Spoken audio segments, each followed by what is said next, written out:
examples here for managing the art classroom. I wanted to take a minute today to address an issue that I have found over the last few years is very prevalent among education circles, and that is that when students misbehave, the teacher is blamed. Sometimes it's parents blaming us, sometimes it is the administration pointing fingers and saying, well, you don't have classroom management and those kids are just running wild. When I was a first-year teacher, I was struggling with behavior. It was a very large school. I had pretty big classes, and I called my mentor teacher and said, I don't know what to do. These kids are crazy. And she said something that stopped me in my tracks. She said, it's not you, it's them. And I just thought to myself, that's true. There really isn't anything that I can do to control these children. They are responsible for controlling themselves.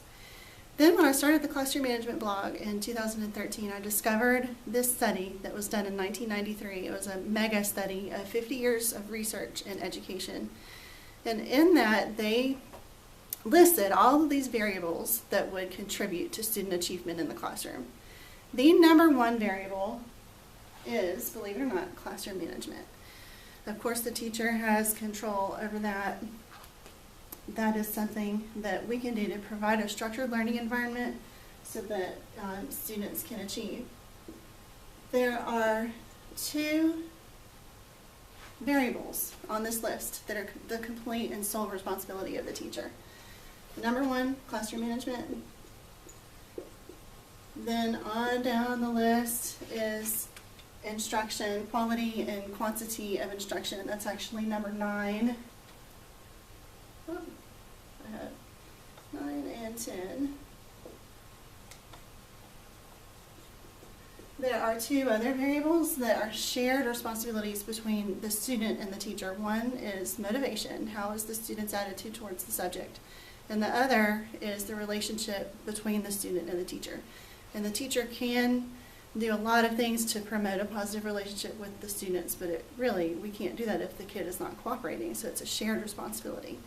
So those two things are number 5 and number 7.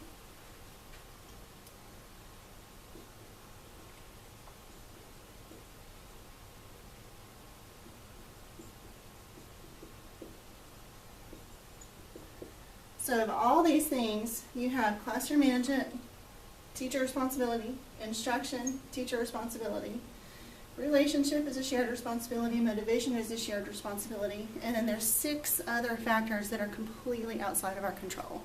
One is school culture, that's number 10. One is the students' cognitive processes, how they think, which is number 3, student aptitude cognitive processes.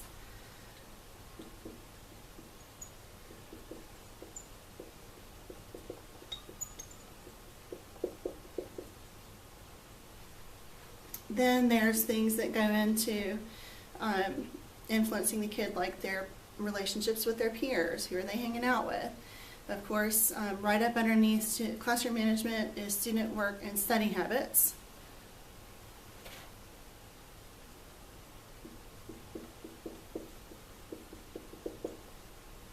Number 4 is their home environment. How much support do they have at home from parents or caregivers? Number 6 is their behavior. Are they engaging in positive behavior or are they engaging in disruptive behavior?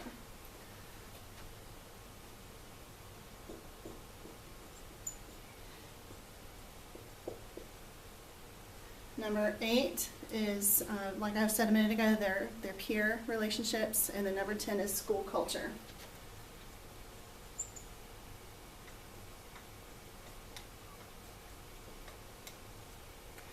So addressing these top 10 factors that lead to student achievement, it's liberating, because you know what?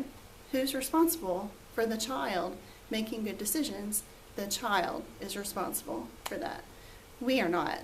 Now, we can hold them accountable, we can motivate them, we can provide structure to encourage them to behave, to help them to get themselves under control. We can teach kids that are having a hard time, but ultimately the responsibility is the kids.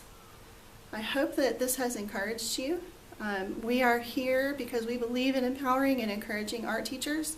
If you have any questions or comments, please give us a shout out at artteacherhelp4al@gmail.com or message us on Facebook.